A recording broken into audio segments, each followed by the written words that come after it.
சபரிமலை செல்லும் ஐயப்ப பக்தர்கள் ஒரு மண்டலம் விரதமிருந்து விரதத்தின் முடிவில் இருமுடி சுமந்து ஐயனை தரிசிக்கின்றனர்.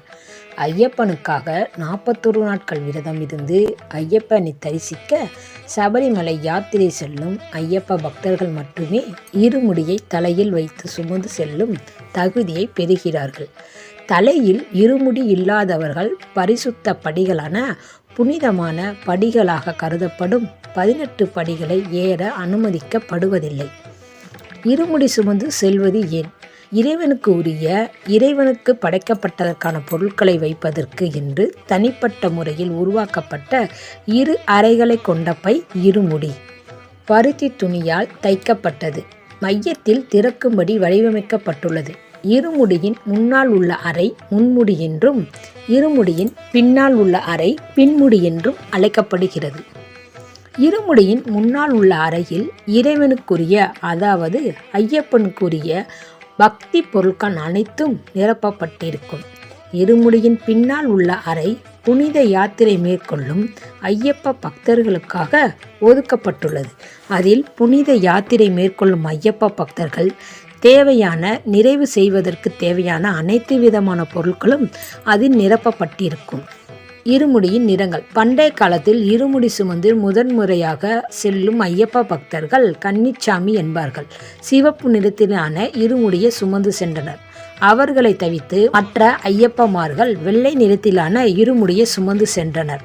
ஐயப்ப பக்தர்களுக்கிடையே உள்ள வேறுபாட்டை மக்கள் எளிதாக உணர்ந்து கொள்ளும் வகையில் இந்த நிற வேறுபாடு உருவாக்கப்பட்டிருந்தது. தற்காலத்தில் இருமுடியின் 2 அறைகளிலும் இறைவனுக்கு உரிய, அதாவது ஐயப்பனுக்குரிய வழிபாட்டு பொருட்களை மட்டுமே நிரப்பப்பட்டு கொண்டு செல்லப்படுகிறது. இருமுடியில் வைக்கப்பட வேண்டிய வழிபாட்டு பொருட்கள் 2 தேங்காய் அல்லது 3 தேங்காய் எடுத்துக்கொள்ளப்படுகிறது. அதில் 1 தேங்காயில் நெய் நிரப்பப்படும். மற்ற 2 தேங்காய்கள் வழிபாட்டிற்காக எடுத்து செல்லப்படுகிறது. நெய் நிரப்பப்பட்ட தேங்காய் ஐயப்பனின் அபிஷேகத்திற்காகவும் மற்ற 2 தேங்காய்கள் விடலை விடுவதற்காகவும் எடுத்து கொள்ளப்படுகிறது. சிலர் விடலை விடுவதற்காக 3 அல்லது 4 தேங்காய்களை எடுத்து செல்கின்றனர். காணிக்கை செலுத்துவதற்கு நாணயம், முந்திரி, சுக்கு, ஏலக்காய், பேரிச்சம்பழம், சிறிய பாட்டிலில் அடைக்கப்பட்ட தேன், மஞ்சள் பொடி, குங்குமம், திரிநீர், சந்தனம், சாம்பிராணி, கற்பூரம், அகர்பத்தி, பன்னீர், எலுமிச்சை, காணிக்கை செலுத்துவதற்குரிய அரிசியும் பருப்பும், வெற்றிலை பாக்கு, அவல் பொறி, கற்கண்டு, உலர் திராட்சை, வறுத்த அரிசி பொடி, நல்ல மிளகு. இதில் எது தேவைப்படுகிறோ அதை எடுத்து செல்லப்பட்டது. எது தேவையில்லையோ அதன் நீக்கப்பட்டும் வழிபாட்டு பொருட்கள் இருமுடியில் நிரப்பப்படுகிறது. இருமுடியின் முன்னால் உள்ள அறையில் ஐயப்ப பக்தர்கள் 2 கைகளாலும் அரிசியை எடுத்துக்கொண்டு இருமுடியின் முதல் அறையில் இடுகின்றனர். இதேபோல் தொடர்ந்து 3 முறை இடப்படுகிறது. ஐயப்ப பக்தர்களின் குடும்பத்தை சார்ந்தவர்களும் அரிசியை இடும் முறையும் உள்ளது. அரிசியின் மேல் நெய் நிரப்பப்பட்ட தேங்காய் இருமுடியின் முன்னால் உள்ள அறையில் வைக்கப்படுகிறது. அரிசியின் மேல் நாணயங்களும் இடப்படுகிறது.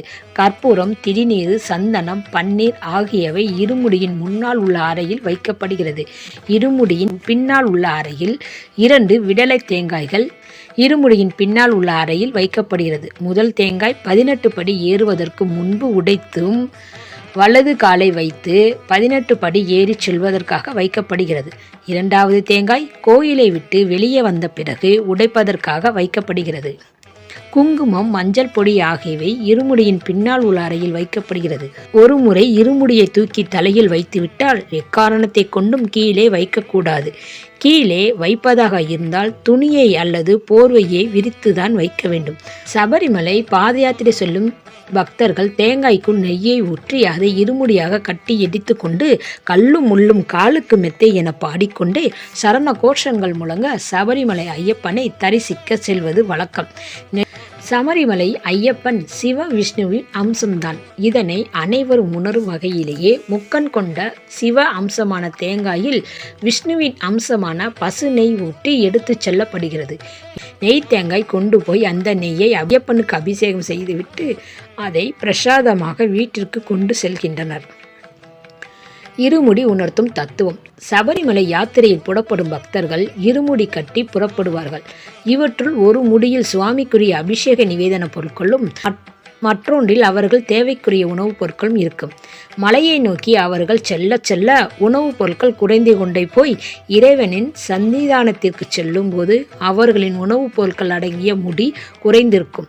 சுவாமிக்குரிய பொருட்கள் அடங்கிய முடி மட்டுமே அப்படியே மிஞ்சியிருக்கும். இது ஒவ்வொருவரும் ஆத்மாவும் இறைவனை அடையும் நிலையை உணர்த்துகிறது. மானுடராய் பிறந்த நாம் இறைவனை தேட ஆரம்பிக்கும் போது இறைவன் மீதுள்ள பக்தி ஒரு முடியாகவும் உலக தேவைகள் ஆகிய லௌதீகம் ஒரு முடியாகவும் இருக்கிறது. 2 அம்சங்களுடனே தான் நாம் இறைவனை தேடுகிறோம். அந்த தேடலில் மெய்ஞானம் கிட்ட நம் லௌதீக பற்று குறைந்து மறைந்து போகிறது. இதை பக்தி ஒன்றுதான் மிஞ்சுகிறது. அப்போ இறைவனடியும் தரிசனமாகிறது. இதுவே இருமுடி உணர்த்தும் தத்துவம். நெய் தேங்காய் கொண்டு செல்வது ஏன்? தேங்காய் என்பது நம் உடம்பு, நெய் என்பது நம் ஆத்மா. தேங்காயில் நெய் நிரப்பி இருமுடியில் வைத்து படியேறி பகவானை தரிசனம் செய்து பின்னர் தன் குருசாமியின் கையால் அந்த தேங்காயை உடைத்து நெய் அபிஷேகம் செய்யும் போது தாம் பரமாத்மாவை நோக்கி ஒரு படி மேல் நோக்கி செல்கிறோம். இதுதான் நெய் தேங்காயின் தத்துவம். நெய் அபிஷேகம் செய்வதன் மகிமை. மனித இதயத்தை தசை நார்கள் சூழ்ந்துள்ளதைப் போல நார்களால் சூழப்பட்ட தேங்காயை பக்தன் தேர்ந்தெடுக்கிறான். அவனது இதயத்தில் உள்ள கலங்கமான எண்ணங்களை தேங்காயில் உள்ள நீருக்குள் ஒப்பிடலாம். தேங்காயில் துவாரமிட்டு அதில் உள்ள நீரை வெளியே எடுத்து பின் அதில் நல்ல எண்ணங்களாகிய நெய்யை ஊற்ற வேண்டும். தேங்காயின் துளையை அடைத்து ஐயப்பன் திருவடியை மனதில் நினைத்து தலையில் வைக்கின்றனர். பக்தியுடன் சரணம் கூறி சுமந்து செல்கின்றனர். நெய்யை ஐயப்பனுக்கு அபிஷேகம் செய்கின்றனர்.